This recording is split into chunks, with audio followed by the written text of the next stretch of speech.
everyone, and welcome back to the Deep Dive. Today we're taking a deep dive into something I think is super interesting for anyone in education. Oh yeah? What's that? Teaching portfolios. I think whether you're applying for jobs, just trying to keep up with all the new stuff in education, or maybe you're just curious, teaching portfolios are something we should all know about. That's a great topic. There's a lot to unpack there. Yeah, so first of all, maybe we should start with the basics. What is a teaching portfolio? It's more than just your resume, right? Yeah, definitely. I mean, it's not like you can just staple your resume to a bunch of lesson plans and call it a day. Right. So what is it then? It's more like, think of it as a collection of all the stuff that shows what you've done as a teacher, like a roadmap of your whole journey and everything you believe in about education. So it's like your chance to really show what you can do, and not just telling people, but like really proving it. Exactly. You're not just saying, oh, I'm a great teacher. Mm-hmm. You're actually showing them your teaching philosophy, how you've helped students grow, all of that. That's so cool. I've also heard these portfolios can be used not just for like applying for jobs, but for, evaluating how you're doing as a teacher, right? Oh yeah, absolutely. That's actually one of the coolest things about teaching portfolios. They can be used for both. Really? Yeah, so they can be used for what's called formative assessment. That's all about seeing where you are right now and how you can get better. And they can be used for summative assessment. Summative. Yeah, that's kind of evaluation you need for like getting hired or getting a promotion. So it's like this one tool that can help you level up on your own A&D, prove to others how awesome you are. You got it. So, okay, I'm really curious now, what kind of things actually go into one of these teaching portfolios? Oh, there's so many things. It's like this treasure chest full of all your teaching awesomeness. Uh-huh. I like that. But give me some specifics. What should I be putting in there if I were to make one? Okay, so like if you were applying for your dream teaching job, Right. Your teaching portfolio is your chance to just knock their socks off. Yeah. One of the first things you're going to want is your teaching philosophy statement. Okay. Teaching philosophy statement. I've heard of that. It's like your mission statement as a teacher. Yeah, exactly. So what do you believe in about teaching? Yeah. Like when you walk into a classroom, what's your vibe? That's important to me. Exactly. What are your core values? What's your approach to learning? Yeah. It's all about the why behind everything you do as a teacher. I see. It's not just what you do, but like why you do it that way. Exactly. I bet a really good philosophy statement can make a teacher stand out, right? Oh, absolutely. So then after that, you're going to want to include some of your best lesson plans and materials. Okay, so we're getting into the actual nitty-gritty of like what I'm doing in the classroom every day. Yeah, but not just A and Y lesson plan. We're talking the ones that show off how creative you are, how you switch things up for different types of learners, maybe how you use technology in your classroom. So it's about showing you can really craft a good learning experience. Yes. You're not just delivering information, you're making it exciting and engaging for your students. Okay, I like it. So we've got the why with the philosophy and the how with the lesson plans. You got it. But then what about like showing what the students actually got out of it all, like the results? That's where you'll want to include some student work samples. Yeah. This is where you get to show off how much your students are learning because of you. Okay, so like what? An example? Imagine you're flipping through a teaching portfolio. Yeah. Right? And you see this amazing project a student did where they coded a whole interactive map. And it's clear they totally understand geography, and they were so creative with it. Oh, wow. Yeah, that would be impressive. Exactly. That's what makes this part of the portfolio so powerful. It's proof that your teaching is actually making a difference. That's awesome. But portfolios aren't just about showing off what went well. They're also about how we're growing as teachers, right? Always learning and trying to get better. You are so right. And that's where reflective writing comes in. Reflective writing. Yeah, like let's say you just taught a lesson on fractions. How did it go? What worked well? What could you do better next time? Oh, so it's like analyzing how I did, almost like a scientist looking at an experiment. Yes, exactly. When you put that kind of reflection into your portfolio, it shows you're dedicated to always improving your craft. That makes sense. Teachers are always learning, right? We never just stop and say, okay, I'm perfect now. Exactly. And speaking of learning, what about feedback from others? That's a really important part of growth, too. Yeah, that's a good point. So, like, what should I be asking my principal to write a letter of recommendation? Well, that could be helpful, but I'm talking about more than just that. I'm talking about feedback from your students, your peers, even mentors, if you have them. So like a full 360 degrees of feedback, not just from the people above me. Exactly. It gives a much more well-rounded picture of you as a teacher. That's cool. Okay, so we've got feedback. What else? Well, since teaching is always changing, you want to make sure you're staying up to date, right? That's where professional development comes in. Oh, yeah, that's a big one. Have you gone to any workshops, gotten any new certifications, anything that shows you're on top of the latest trends and always learning new things? Because you can never really know enough when it comes to teaching, can you? Nope. There's always something new to learn. And then finally, I think the most important thing to show in your teaching portfolio is The results, like how you actually made a difference for your students. you got it.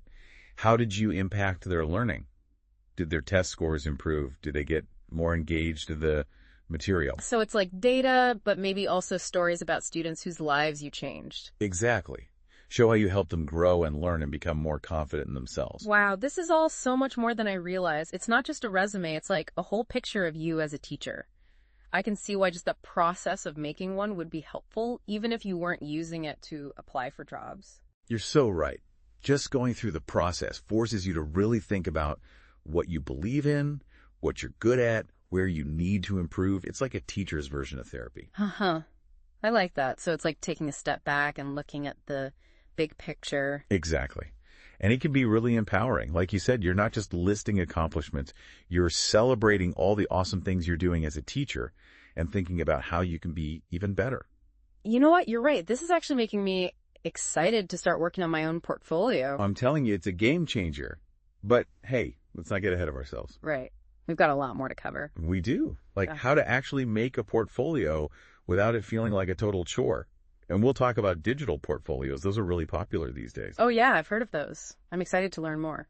But let's save that for next time. Sounds good to me. Yeah. It can feel like a L.T., especially when you're already super busy with, all the things teachers have to do. Yeah. Oh my gosh, yes, tell me about it. So any tips on how to make the whole portfolio thing feel less like another thing to do and more like, fun? Definitely. I always tell people start small. Small. Yeah, don't try to build the whole thing overnight. Like Rome wasn't built in a day? Exactly. Just focus on one piece at a time. So like what? Pick one thing to focus on, then move on to the next one? Yeah. Like maybe start with gathering some student work samples you're really proud of. Okay, I can see that. And then you can add to it as you go, It doesn't have to be perfect right away. Progress, not perfection. I like that. That's the key. And speaking of making things easier, what about these digital portfolios I keep hearing about? Those seem pretty cool. Yeah, those are definitely trendy. Are they a good idea? I think they're awesome. They make everything so much easier and faster. Really? How so? Well, first of all, you can update them really easily. Like if you create a new lesson plan, you just pop it in there. Okay. Much easier than reprinting a whole binder. Exactly. And you can include all kinds of cool multimedia stuff like videos of your classroom or interactive lesson plans. Whoa, that's next level. It's like giving someone a virtual tour of your teaching world. Exactly. Okay, I'm sold on digital. But, with all this talk about showcasing skills and impressing people, I have to wonder, can a portfolio really capture the heart of teaching? Like the passion, the connection with students? That's a really good question.